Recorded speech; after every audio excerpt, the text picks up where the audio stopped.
Chelsea extended the gap between themselves and fourth-placed Manchester United after an impressive 4-0 win over Burnley at Turf Moor. The hosts started the contest on the front foot and spurned some glorious chances to take the lead. The Clarets were made to pay for their profligate finishing just minutes into the second half when Reece James notched Chelsea's opener after toying with Dwight McNeil. Kai Havertz nodded home the first of his 2 goals thanks to an inviting Christian Pulisic cross, before James assisted the German who got a brace inside 3 minutes. A second-half Burnley capitulation was complete when James Tarkowski gifted Pulisic a fourth following an interception that left the American international with just Nick Pope to beat. Kai Havertz notched a brace to ensure Chelsea's victory. The comfortable victory offers Chelsea more security in their third-placed position, but arguably has a greater impact lower down in the table. We has analyzed 3 talking points from a rampant Chelsea performance over a struggling Clarets side. Chelsea ignore off-field controversy. Prior to kickoff against Luton Town in midweek, Blues owner Roman Abramovich announced he will be selling the club, but Chelsea played like a side without a care in the world against Burnley. Thomas Tuchel's men have been incredibly resilient on their travels this term, shipping just 8 goals away from home and ensured that tally did not increase at Turf Moor. While Chelsea went in at the interval with 79% possession, they had just 1 tame shot on target to show for their efforts.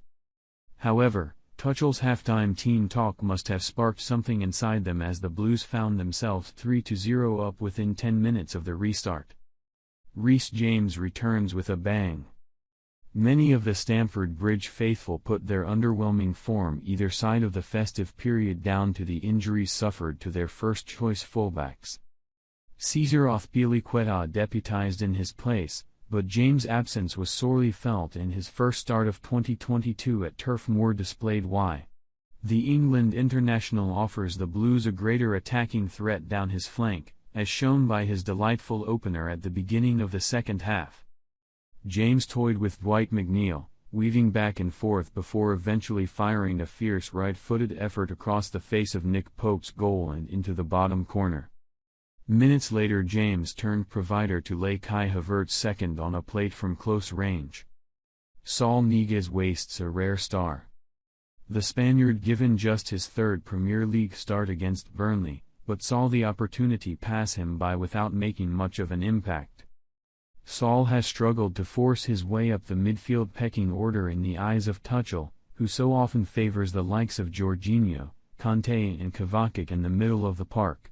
Having bagged his first goal for the club in the midweek win over Luton, Tuchel would have hoped Saul carried that kind of confidence into Saturday's clash. Instead, he was a passenger for much of the tie.